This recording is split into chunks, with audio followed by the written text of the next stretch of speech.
Assalamu alaikum rahmatullahi wa barakatuh. Welcome to the 9 p.m. live English news edition. Here are the top stories.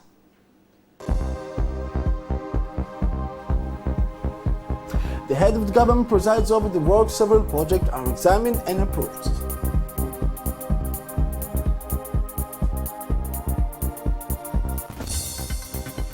Town Hall official launch of the third General Assembly of the National Association of Territorial Collectivities. And for the international news, announcement of a partnership to promote equitable access to vaccines, the WHO in favor. Hello, welcome to our newsroom for having the news in details. Today, Tuesday, 2nd February, the Council of Ministers chaired by the President of the Republic, Mr. Ismail Mergele, held its third session of the year 2021.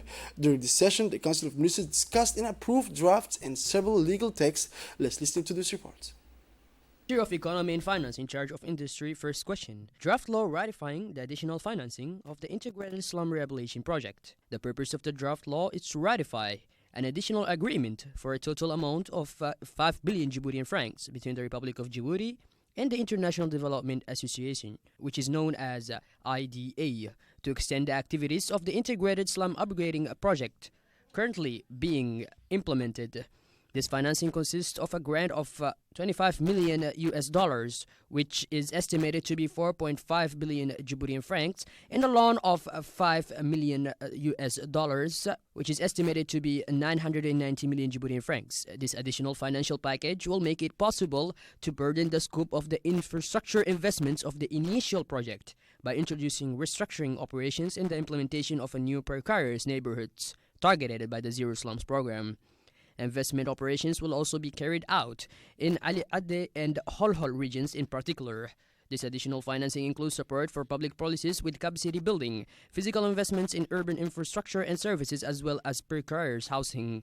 And finally, support for the implementation of social and economic inclusion activities to help households living in the slums emerge from precariousness and poverty. This project will contribute to considerably improve the living and housing conditions of the populations and refugees living in the capital and the regions. Second question, draft law ratifying the financing agreement for the project to strengthen the economic resilience of vulnerable enterprises in the Republic of Djibouti. The purpose of the bill is to ratify a financing agreement amounting to 535 million Djiboutian francs between the Republic of Djibouti and the Islamic Development Bank to finance a project to strengthen economic resilience for development. The overall objective of the project is to contribute to poverty reduction efforts through the promotion of income-generating activities in micro, small, and medium enterprises, which aims to improve the livelihood system of the most vulnerable segments of society through the country. To achieve these objectives, project implementation will provide financial assistance to 80 SHGs, self-help groups, and of vulnerable households. It will also organize 1,200 micro, small, and medium enterprises in the business competition grant program for 500 MSMEs. The beneficiaries of the project are spread throughout the country and include households with limited capacity to meet their nutritional and other basic needs without external support for a limited period of time that has been exacerbated by the COVID-19 pandemic. New or existing IGA owners and MSMEs with high potential in youth and women in poor communities. This project will be implemented over 2 years and will complement social safety net programs, help youth and women to engage in income-generating activities, and improve access to financial services. The Council also discussed a draft law concerning the approval of a supplementary agreement to restructure loans for the construction of a new Ethiopian-Djiboutian railway line. Let's listen to the part 2. La question est relative à un projet de loi portant ratification de l'accord complémentaire. Third question, draft law ratifying the supplementary agreement for the restructuring of the law relating to the construction of the new line of the Djibouti-Ethiopia railway. This supplementary agreement restructuring the loan contracted in 2013 to finance the project for the construction of the new line of the Djibouti-Ethiopia Railway was signed with Exim Bank China on September 2, 2020. This agreement concludes the various rounds of renegotiations begun in 2018 on the restructuring of the railway loan following the request for relief made by the government on December 31, 2017. The terms of the restructuring agreement therefore imply an extension of the maturity period to 30 years, including 10 years of grace and an interest rate based on 6-month LIBOR, but with a reduced margin of 2.1%. The agreement also provides for the consolidation of part of the accumulated arrears on the loan. With the restructuring of this loan, the constraints related to short-term debt servicing are thus greatly eased and will enable the government to accelerate the operationalization of this project in order to free up the necessary resources. This agreement also aims to improve the performance and profitability of the infrastructure with a view to optimizing expected revenues. Ministry of Budget. First question. Draft order on the allocation of a plot of land located in Damerjog. The purpose of the draft order is to allocate to the Ministry of Energy, in charge of natural resources, a plot of land with a surface area of 160 hectares located in Damerjog. The plot of land is intended for the installation of a refinery project with a capacity of 220,000 barrels a day. Communications. At the end of the meeting, the Minister of Foreign Affairs and International Cooperation, a spokesman of the government, reported on the official visit of His Excellency Mr. Roch Marc Christian Kabore, President of Burkina Faso, to our country from 26 to 28 January 2021. The Minister of Economy and Finance, in charge of industry, made a communication to the Council of Ministers on the mobilization of resources 2010-2020. He indicated that the total resources mobilized is 694 billion Djiboutian francs, which is composed as follows. Transport is 39.5% of resources mobilized, which is 274 billion Djiboutian francs. Water and sanitation is 20.9% of resources mobilized, which is 145 billion Djiboutian francs. Human capital is 17% of resources mobilized, which is 118 billion Djiboutian francs. And energy, which is 12.4% of resources mobilized, is 86 million Djiboutian francs. During the last decade, extreme poverty has dropped sharply on the perspectives. He emphasized it. 3 pillars, namely inclusion, connectivity, and institution. The inclusion pillar emphasizes the involvement of the entire population in economic and social development, with a special emphasis on economic diversification and strengthening social development. The connectivity pillar boils down to positioning our country as a hub of the regional and international economy, providing a logistical and commercial platform. The institution pillar aims at consolidating and modernizing efficient and trustworthy institutions. The Minister of Health made a communication on the situation of the COVID-19 pandemic. He recalled that in a particular international context marked by the emergence of a new variant of COVID-19, our health situation has not been subject to a significant change in terms of the rate of positivity of the tests performed or the number of patients treated in hospitals.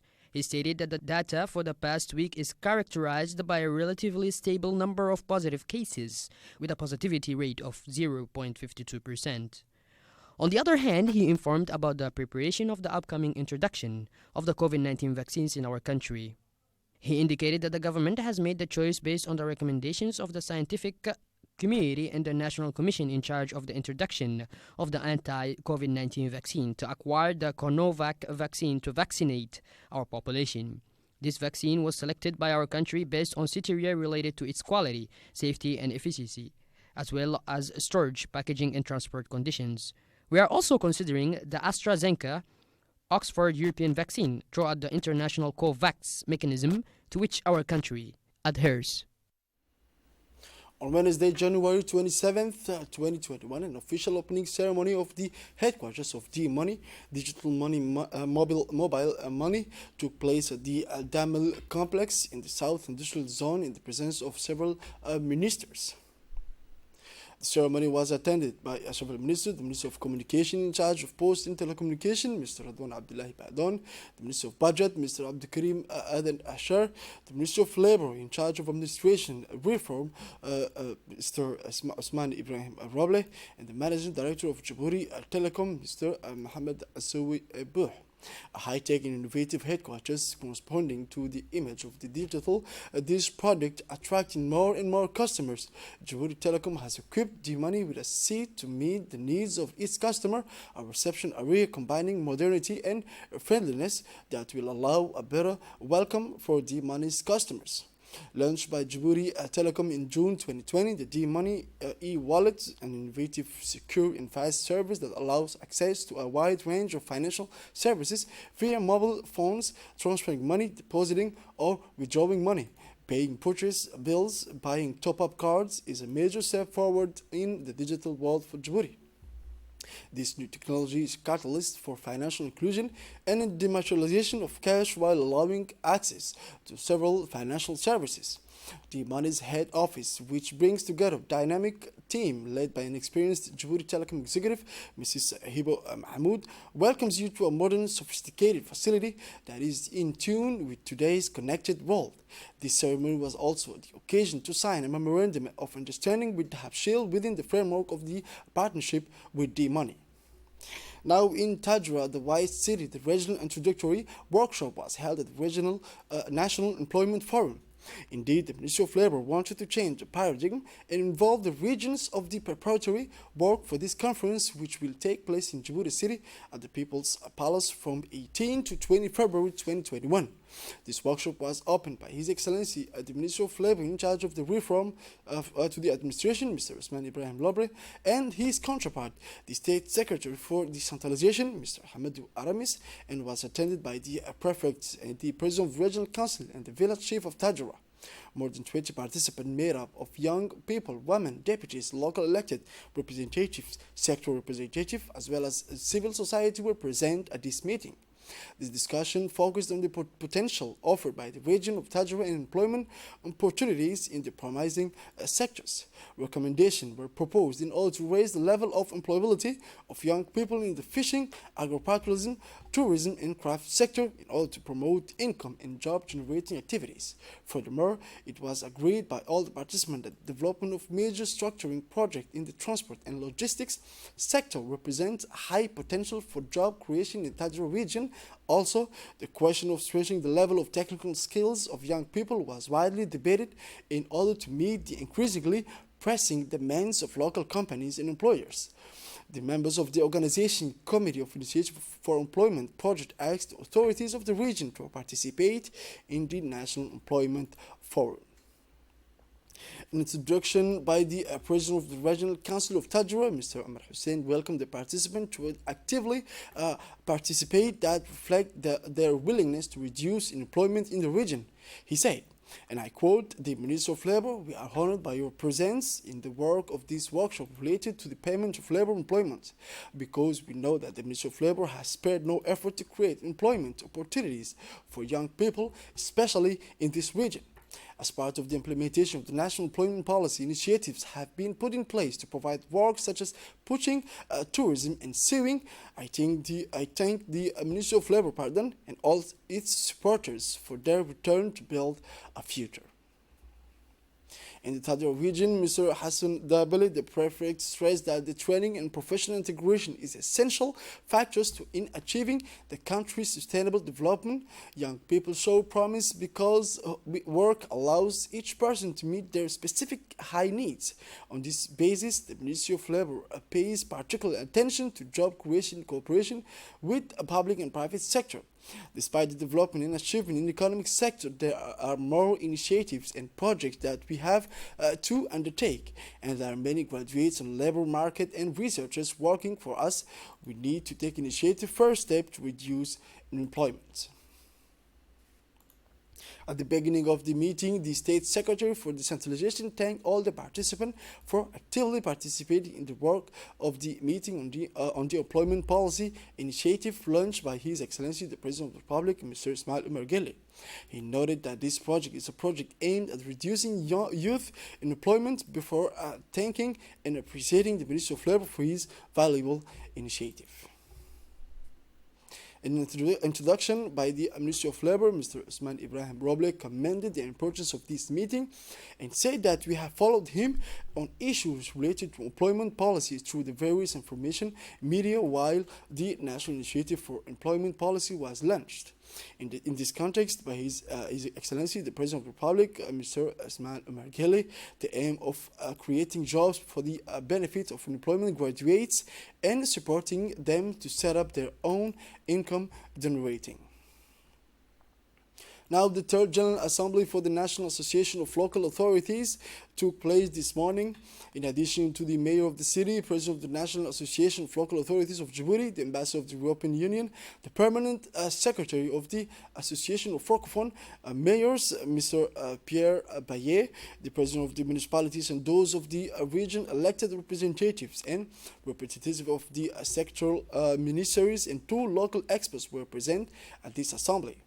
During this first day at the meeting, the various parties represented will endeavor to validate two documents that will play a central role in the accomplishment of their task.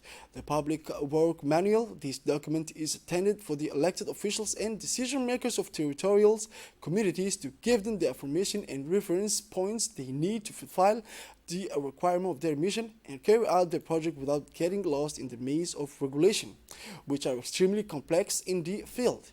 To this end, it describes the working method that results from the regulation, a simple method for common project on a municipal scale, the application of which remains the best guarantee of the quality to the work carried out. The Director of Local Authorities, it is designed to serve as a tool for social dialogue and promotion of local authorities. Through this tool, the ANCLD aims to facilitate a better knowledge of our territories. This project aims to support the National Association of Local Authorities of Djibouti in its role as defender of the commons, promoter of local development, and facilitator of the circulation of information between the states, the authorities of the population. The idea is to establish an environment conducive to the participation of citizens in local political life and to the consideration of their aspirations. Now, the representative of the European Union, Djibouti, Mr. Aiden O'Hara, said he was honored to be one of the countries that have made progress in the field of decentralization. The mayor of the city opened the session and explained the purpose of the meeting. In her speech, the mayor of the city did not fail to mention the importance of the association, namely ANCLD, for the continuity of decentralization. Now, the General Staff of the Armed Forces, Lieutenant General Zakaria Sheikh Ibrahim, received yesterday at the officials' hotel Hassan Bosama, Lieutenant General Yasser Atta, member of the Sovereign Committee of Sudan, leading an important delegation. It should be recalled that in the past, from 2007 to 2013, General Yasser Atta served as Sudan's defense in Djibouti. This courtesy visit follows the reception early in the day by the President of the Republic, His Excellency Mr. Ismail Mergeli, Head of Government and Supreme Chief of the Army. This courtesy visit falls within the framework of cooperation relations between the two countries. We must note that the presence of our Djibouti ambassador to Sudan, His Excellency Ahmed Ali Barre, on his arrival at the Hassan Bosama official hotel, General Yasser Al-Atta, members of the Sovereign Committee of Sudan, was welcomed by the General Staff of the Armed Forces, General Zakaria Sheikh Ibrahim. Then General Yasser Al-Atta greeted the delegation of senior officials. After the greetings, the two generals, in the presence of His Excellency Ahmed Ali Barre and the Director of National Police, Colonel Abdullah Abdi Farah, had a separate discussion. Then the discussion continued in the Hall of Honors of the Hotel of Officers, Hassan Bosama. General Yasser Al-Atta, a member of the Sovereign Committee of Sudan, took the floor and expressed on behalf of the Sudanese delegation his gratitude for the warm welcome extended to them. General Yasser said that Djibouti is his adage, a land of meeting and exchanges, and he felt in his second country. General Yasser stressed that the Republic of Djibouti, due to its advantageous geostrategic situation and affirming its role as an international and regional hub, constitute the economic lung through which all necessary needs transit. For his part, the General Zakaria Sheikh Ibrahim welcomed to Djibouti, a land of meeting and exchange, the Sudanese high-level delegation led by General Yasser Al-Atta, member of the Sovereign Committee of Sudan. In his speech, General Zakaria Sheikh Ibrahim first of all addressed on his own behalf and on the behalf of the Djiboutian Armed Forces the warmest congratulations and best wish to the Borderland Republic. Continuing his address, General Zakaria Sheikh Ibrahim stressed that the relation between Djibouti and Sudan are strong, fraternal, and historical relations based on sincere brotherhood. These two borderland countries share the same religion and belief, unity, culture, customs, and tradition. Therefore, Djibouti and Sudan are located in the Horn of Africa region. Both are active members of international and regional organizations such as Islamic Cooperation, the Arab League, the African Union, and IGAD, and share a unified position on international and Arab issues. The General Zakaria Sheikh Ibrahim closed his speech with a wish to see Sudan develop further and prosper. As usual, the military high command invited all the guests to a lunch in a serene atmosphere enabled by the traditional song and dances by the Harbi troop.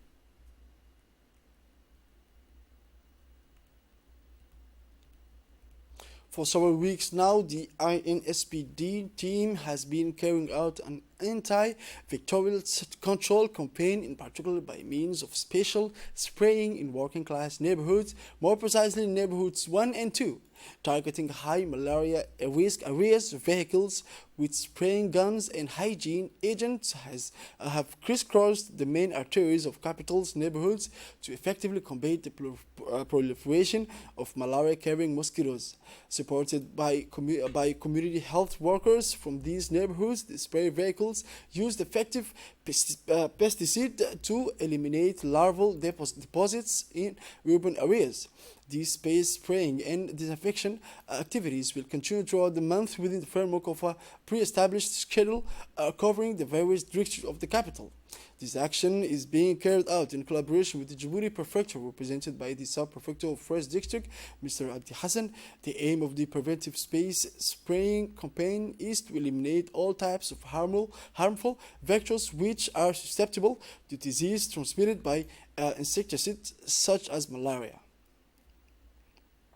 Now, the Ministry of Family Affairs, in collaboration with the Ministry of National Education and Vocational Training and the National Union of Djiboutian Women, is organizing an awareness campaign for the total abandon of female genital mutilation. This campaign was held for students yesterday in the classroom of the Djibouti State High School. The day began with the preaching of a hadith by Sheikh Shamsuddin, who explained to the young students the consequences of female genital mutilation, followed by the Deputy Secretary General Mrs. Shukri Yusuf, Mrs. Waris, a health counselor, and the head of the family, Mrs. Fawzia Ali Usman, embarked on a fruitful discussion, taking turns explaining and trying to convince the students of the State High School about the health consequences and the risk that female genital mutilation can cause to the girl and the mother to be. Now, the student entrepreneurs of the University of Djibouti saw during the exhibition ceremony of their project and a startup at the UD that they do not lack imagination to create their business. Come and discover their project. Let yourself be taken into their world and become temporarily the user of their product or services. Such were the words of the Dean of the Engineering Faculties of Abdo during this exhibition ceremony. The aim of the event is to promote students' partnership within the academic and professional ecosystem and to give students the opportunity to enter the user test phase. Creativity, a task for surpassing oneself, and work well done, intellectual curiosity, the will and motivation to act, self-confidence, patience. These are the prerogatives that these young students are armed and conferred with in order to force opportunities, create opportunities, and finally become entrepreneurs worthy of these names.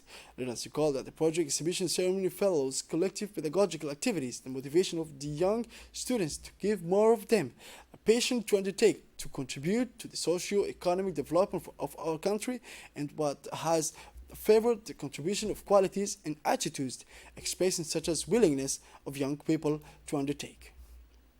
As part of the celebration of the 20th anniversary of the University of Djibouti, a meeting was organized between the students of the University of Djibouti. The aim of this meeting is to strengthen the entrepreneurial spirit of students by providing an academic and professional ecosystem, developing the idea of creativity and innovation, and also offering students the opportunity to raise awareness of each student's capabilities. The organizer of the meeting encouraged those who love entrepreneurship to further their desire, and they were encouraged to redouble efforts to achieve their goals and contribute to the social and economic development of the country. Moving now to international news, as I mentioned on the title, the World Health Organization (WHO) and FIFA, the governing body of the world football, announced Monday a partnership to promote equitable access to vaccines, treatment, and diagnosis in the fight against COVID-19. With the postponed FIFA Club World Cup 2020 set to start this week in Qatar, FIFA and WHO are launching a public awareness campaign involving star footballers, urging people to wear a mask, take distance, and wash their hands. In a spot, the captains of the team participating in the year's Club World reiterate the key steps to face and defeat COVID-19, focusing on hands, elbows, face distances, symptoms, masks, and opening windows. WHO and FIFA signed a 4-year protocol of collaboration in 2019 to promote a healthy lifestyle worldwide through football. Since then, the two organizations have jointly launched a series of campaigns to promote effective measures to protect people from COVID-19. This is it for this edition of 9 p.m. Thank you for watching us and have a wonderful evening.